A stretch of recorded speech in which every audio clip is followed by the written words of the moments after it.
बिस्मिल्लाहिर्रहमानिर्रहीम। स्टूडेंट्स अस्सलाम वालेकुम। ऑब्जेक्ट ओरिएंटेड प्रोग्रामिंग लेक्चर 8 में आपको वेलकम कहता हूँ। प्रीवियस लेक्चर्स में हमने वेरिएबल, उनकी टाइप्स, उनका यूजेज और उसके साथ जो डिसीजन स्ट्रक्चर्स हैं, जो रेपिटेशन या लूप स्ट्रक्चर्स हैं वो देखी और उसके बाद हमने अरेज, फंक्शंस और पॉइंटर्स के ऊपर बात की। आज के लेक्चर में हम इंशाल्लाह स्ट्रक्चर्स पे बात करेंगे। स्ट्रक्चर्स को समझने के लिए हमें थोड़ा सा रिव्यू करना पड़ेगा अरे का कॉन्सेप्ट। आपको याद होगा प्रीवियस लेक्चर्स में हमने देखा कि अरेज जो हैं they are set of consecutive memory locations और उनमें एक ही डेटा टाइप के सारे जो है वो वेरिएबल्स होते हैं। यानी आपने जिस साइज की अरे बनाई है उस सारे को एक नाम दे दिया, बट उसके अंदर जितने भी सेल्स हैं वो सारे एक ही टाइप के हैं। जैसे आपने मार्क्स की एक अरे बनाई तो इंटीजर टाइप की है, उसके जितने भी सेल्स हैं दे ऑल आर इंटीजर्स। अगर आपने कोई और कैरेक्टर टाइप की अरे बनाई है तो उसके जितने भी सेल्स होंगे, जितनी भी लोकेशंस होंगी, वो सारी की सारी कैरेक्टर्स को होल्ड करेंगी। सो ऐसा नहीं है कि एक अरे जो है वो डिफरेंट टाइप्स ऑफ डेटा को होल्ड करे, कि इंटीजर भी करे, कैरेक्टर भी करे, ऐसा पॉसिबल नहीं है। लेकिन रियल टाइम में या रियल वर्ल्ड में हमें ऐसी सिचुएशन से वास्ता पड़ता है जहां डिफरेंट टाइप्स ऑफ डेटा जो है वो एक साथ डील हो रहा होता है। जैसे अगर आप स्टूडेंट की बात करें तो स्टूडेंट को किसी भी यूनिवर्सिटी मैनेजमेंट सिस्टम में प्रोसेस करने के लिए उसका नेम भी प्रोसेस करना होगा, उसका सेमेस्टर कौन सा है, उसकी फी क्या है, उसका फोन क्या है, उसका एड्रेस क्या है, उसका ब्लड ग्रुप क्या है, ये सारी चीजें हमें एक साथ ट्रीट करनी पड़ेंगी। ऐसी सूरत में हमें किसी ऐसी डेटा स्ट्रक्चर्स की या यूजर डिफाइंड डेटा टाइप की जरूरत है जो कि मुख्तलिफ किस्म के डेटा को होल्ड कर सके। जैसे नेम जो है वो कैरेक्टर की अरे है, बट सेमेस्टर जो है इंटीजर है, 1 2 3 4 5 6 7 8 इस तरह से कोई नंबर होगा। इसी तरह से फी जो है वो 25,000 30,000 40,000 इस तरह से कोई न्यूमेरिक वैल्यू होगी। अब इनमें डिफरेंट टाइप्स ऑफ डेटा, यानी डेटा टाइप्स जो है वो डिफरेंट जो हैं वो ट्रीट हो रही हैं। इन सारी डेटा टाइप्स को अगर इकट्ठा करके एक यूनिट के तौर पे बना लिया जाए, that unit is called structure. Structure define करने के लिए हम कीवर्ड यूज करते हैं स्ट्रक्ट। उसके बाद उस स्ट्रक्चर का नेम, रिवायत ये है, ट्रेडिशन ये है कि फर्स्ट लेटर जो है वो कैपिटलाइज कर दिया जाता है। गोया स्टूडेंट में एस कैपिटल है, लेकिन ये कंपलसरी नहीं है, आप स्मॉल के साथ भी यूज कर सकते हैं, but this is a tradition. इसका जनरल सिंटैक्स कुछ यूं होगा, struct this will be small, जो कि आप यहां देख रहे हैं, और उसके बाद स्ट्रक्चर नेम। स्ट्रक्चर नेम पे वही रूल्स अप्लाई होते हैं जो किसी भी आइडेंटिफायर के रूल्स हैं।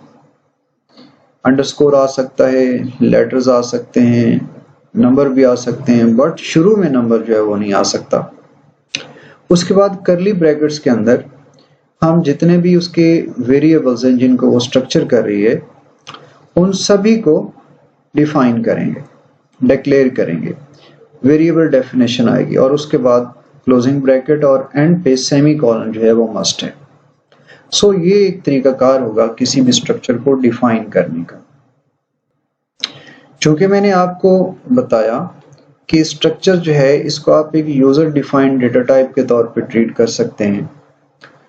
अगर किसी भी प्रिमिटिव डेटा टाइप यानी integer, character, float, long double की बात करें तो जो उसका तरीकाकार है इस्तेमाल करने का बिल्कुल सेम वैसे ही इसका भी तरीकाकार है। आपको याद है कि एक primitive data type like integer अगर हम यूज करें तो वो 3 मराहल से गुजरता है। फर्स्ट ऑफ ऑल उसको डिफाइन किया जाता है, सेकंड स्टेप पे उसको इनिशियलाइज करवाया जाता है, आप इकट्ठे भी कर सकते हैं इसको, और थर्ड स्टेप जो उसकी यूजेज है, चाहे आप सी इन करें या सी आउट करें, मतलब रीड राइट जो ऑपरेशन है वो। इस तरह से ये 3 मराहल हैं जो किसी भी डेटा टाइप को सपोर्ट करने चाहिए। जो स्ट्रक्चर है सेम इसी तरह से ये तीनों स्टेप्स जो है वो सपोर्ट करती है। हमें इन तीनों मराइल से गुजरना पड़ता है। पहले स्ट्रक्चर को डिफाइन करना पड़ता है, जैसे मैंने आपको ये बताया कि this is the way of structure definition. उसके बाद हम स्ट्रक्चर को इनिशियलाइज करना सीखेंगे और स्ट्रक्चर को यूज करना सीखेंगे। प्रोग्रामिंग में स्ट्रक्चर्स जब डिफाइन हो जाएं उसके बाद उनका इंस्टांस जो है वो डिक्लेयर करना पड़ता है। यानी स्टूडेंट टाइप का, जैसे आपने यहाँ इंटीजर टाइप का एक वेरिएबल बनाया, ऐसे ही स्टूडेंट टाइप का आप एक वेरिएबल बनाएंगे जो एस होगा, यानी ये उसकी डेफिनेशन हो जाएगी। अब आपने उसका एक वेरिएबल डिक्लेयर कर लिया। अब होगा क्या, जैसे अगर आप कोई प्रिमिटिव डेटा टाइप लें, उसका जब आप वेरिएबल डिक्लेयर करेंगे तो रैम में उसके बराबर जितनी उसकी जितना उसके लिए रूल है उसके मुताबिक जो है रैम में उसको मेमोरी एलोकेट कर दी जाती है। जैसे इंटीजर के लिए 2 और 4 बाइट्स एलोकेट होती हैं, तो जैसे ही ये लाइन एग्जीक्यूट होगी, इंटीजर डिफाइन होगा, साथ ही रैम के अंदर इसके लिए 2 और 4 बाइट्स जो हैं वो एलोकेट हो जाएगी। 2 होता है 16 बिट सिस्टम में, और अगर कोई हायर सिस्टम हो 32 या 64 बिट आर्किटेक्चर का, देन उसके लिए 4 बाइट्स जो हैं वो एलोकेट होती हैं। एनी हाउ, बात यह है कि प्रिमिटिव डेटा टाइप की तरह जब आप किसी स्ट्रक्चर के इंस्टांस को क्रिएट करते हैं तो जितनी उस स्ट्रक्चर की डेफिनेशन के मुताबिक मेमोरी रिक्वायर्ड है उतनी मेमोरी एलोकेट होगी। जैसे हमने प्रीवियस स्लाइड पे देखा कि स्ट्रक्चर एस स्टूडेंट के 3 एट्रीब्यूट हैं जिनमें नेम, सेमेस्टर और फी हैं। नेम को हमने 20 कैरेक्टर लिया था। मैंने कोशिश की थोड़ा सा इसको डेमोन्स्ट्रेट करने की, थोड़ा साइज बड़ा बनाया है। ये 20 बाइट्स होंगे, यानी एक कैरेक्टर 1 बाइट लेता है, तो ये 20 बाइट्स जो हैं वो लेगा। उसके बाद सेमेस्टर है, सपोज ये 4 बाइट हमारी मशीन पे ले रहा है, तो ये 4 बाइट अगरचे साइज जो है कंपेरेबल नहीं है, बट आप जस्ट इमेजिन कर लें कि ये 4 बाइट है। और फी जो है वो 4 बाइट है। अब इस तरह से जैसे ही लाइन एग्जीक्यूट होगी, मेमोरी के अंदर 20 + 4 + 4 28 बाइट्स जो हैं वो रिजर्व हो जाएंगी, और इस सारी स्पेस को जो एक लेबल दिया जाएगा वो एस होगा। अब इसको एक्सेस कैसे करना है, इसको इनिशियलाइज कैसे करवाना है? इनिशियलाइज करने के लिए आप यूजर से भी ले सकते हैं और डायरेक्ट एंट्री भी दे सकते हैं। सपोज हम यूजर से ले लेते हैं, एंटर स्टूडेंट नेम और cns.name। आप इस स्ट्रक्चर के किसी भी एलिमेंट को एक्सेस करने के लिए स्ट्रक्चर का नेम, यानी उसका इंस्टांस नेम है वो, डॉट आगे उसका एलिमेंट नेम जो है वो देंगे। अब चूंकि ये नेम है तो s.name। सेमेस्टर के लिए s.semester, s ये इसका जो वेरिएबल है, इंस्टांस जो है। उसके बाद s.fee, फी को एक्सेस करने के लिए। इस तरह से हमने इसको इनिशियलाइज करवा लिया। अब इसको आप रीड कैसे कर सकते हैं? सेम यही तरीकाकार यूज होगा। s.name से आप सी आउट कर लें, इस तरह से इसका रीड ऑपरेशन जो है वो कंप्लीट हो जाएगा। नाउ जिस तरह से आप प्रिमिटिव डेटा टाइप को एक ही लाइन में मोर देन 1 उसके इंस्टांसेस डिक्लेयर कर सकते हैं, इस तरह से आपको स्ट्रक्चर भी अलाउ करती है कि आप मोर देन 1 इंस्टांसेस डिक्लेयर कर सकें। स्टूडेंट उस टाइप का जो है 2 वेरिएबल बनाए हमने, s1 और s2। इससे क्या होगा, मेमोरी में उन्हें जो स्पेस एलोकेट होगी वो हर एक के लिए 28 बाइट्स हमारी गिवन एग्जांपल इसके मुताबिक एलोकेट होंगे। और पहले इंस्टांस को नाम s1 और सेकंड को s2। अब इसके जितने भी एलिमेंट्स हैं वो सारे s1 से एक्सेस होंगे, और इसके जितने भी एलिमेंट्स हैं ये s2 से एक्सेस होंगे।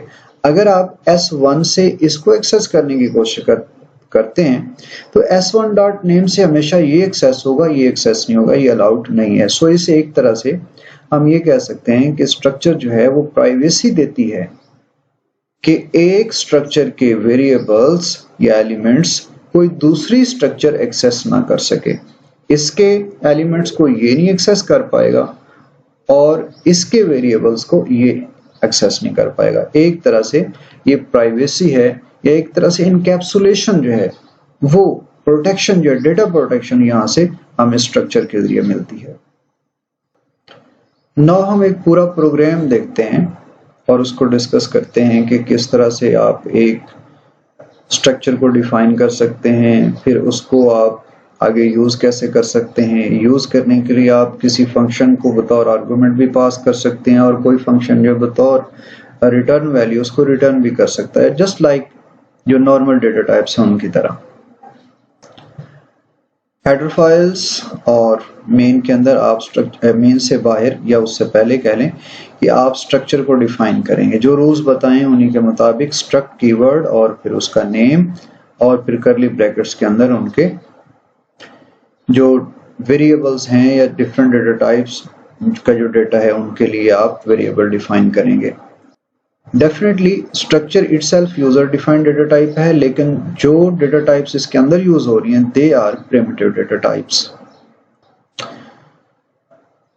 उसके बाद मेन में हम इसका एक ऑब्जेक्ट जो है वो क्रिएट करेंगे, इसका इंस्टांस क्रिएट करेंगे और इस इंस्टांस के जरिए हम स्टूडेंट की इंफॉर्मेशन यूजर से गेट करने के लिए एक यूजर डिफाइंड फंक्शन लिया गेट स्टूडेंट इन्फो, और उसकी मदद से हम जो डेटा स्टूडेंट का लेना चाहते हैं वो वहां से रीड करके वापस रिटर्न करेंगे जो कि इस इंस्टांस को वसूल होगा। लेट्स सी कि ये जो गेट स्टूडेंट इंफॉर्मेशन है ये किस तरह से काम कर रही है। ओके, ये देखें गेट स्टूडेंट इन्फो, इसमें हमने एक स्टूडेंट टाइप का वेरिएबल डिक्लेयर किया और जिस तरह से मैंने एग्जांपल में आपको बताया उसी तरह से स्टूडेंट नेम जो है वो लिया, चूंकि y है इसलिए इसका नेम एक्सेस करने के लिए y.name, उसके बाद सेमेस्टर यूजर से लिया, cn किया और फिर आपने फी ली।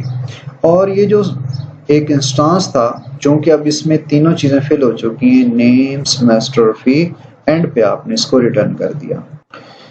ये जो स्टूडेंट टाइप का डेटा रिटर्न कर रहा है, चूंकि मेन के बाद ये फंक्शन है इसलिए प्रोटोटाइप जो हम उससे पहले लिखेंगे, और चूंकि रिटर्न कर रहा है स्टूडेंट टाइप की स्ट्रक्चर इसलिए हम स्टूडेंट इसकी रिटर्न टाइप होगी और नेम और आर्गुमेंट के तौर पे कुछ नहीं ले रहा, लिहाजा वॉइड होगा। सो यहाँ पे इसने स्टूडेंट रिटर्न किया, ये st में आके सेव हुआ और इसके बाद हमने इस स्टूडेंट की इंफॉर्मेशन को डिस्प्ले करने के लिए अलग एक फंक्शन बनाया। एक्चुअली हम प्रैक्टिस इसकी देख रहे हैं कि हम किसी भी स्ट्रक्चर को बतौर आर्गुमेंट किसी फंक्शन को कैसे पास कर सकते हैं। तो उससे ये जो इंस्टांस इसको पास किया, आगे जो रिसीव करेगी ये वो कुछ यूं होगा कि अपने पैरामीटर्स में क्लास नेम यानी उसकी टाइप, जिस तरह से आप किसी भी फंक्शन को जो नॉर्मल अगर कोई डेटा टाइप पास करते हैं सपोज इंटीजर की, तो आप यहाँ लिखेंगे इंट एक्स। तो चूंकि अब डेटा टाइप स्टूडेंट है इसलिए आप स्टूडेंट एक्स लिखेंगे और फिर एक्स नेम के साथ एक्स के अंदर ये सारा जो है पूरे का पूरा इंस्टांस वसूल हुआ, ये जो st पास हुआ था। अब एक्स में वो वसूल होने के बाद अब जो है उसके नेम, उसके सेमेस्टर और उसकी फी को जो है आप एक्सेस कर सकते हैं। तो इस तरह से सी आउट के जरिए हमने इसकी इंफॉर्मेशन को डिस्प्ले करवाया। जी स्टूडेंट्स, ये रहा विजुअल स्टूडियो के अंदर जो हमने कोड जो लिखा है। अब इसके आउटपुट देखते हैं। जब हमने एग्जीक्यूट किया तो इसने हमसे स्टूडेंट नेम मांगा, सपोज मैं ये एंटर कर देता हूँ, सेमेस्टर जो है वो 2 है और फी जो है वो 30,000 है। सो जैसे ही मैंने प्रेस किया तो ये गेट स्टूडेंट इन्फो वाला जो है फंक्शन काम कर रहा था, इसके बाद डिस्प्ले इन्फो वाला फंक्शन काम करेगा और वो रिटर्न करेगा स्टूडेंट इन्फो और आगे जो इनपुट्स थी वो उसने डिस्प्ले करवा दी। अपना ख्याल रखिएगा। Thank you so much. अल्लाह हाफिज़।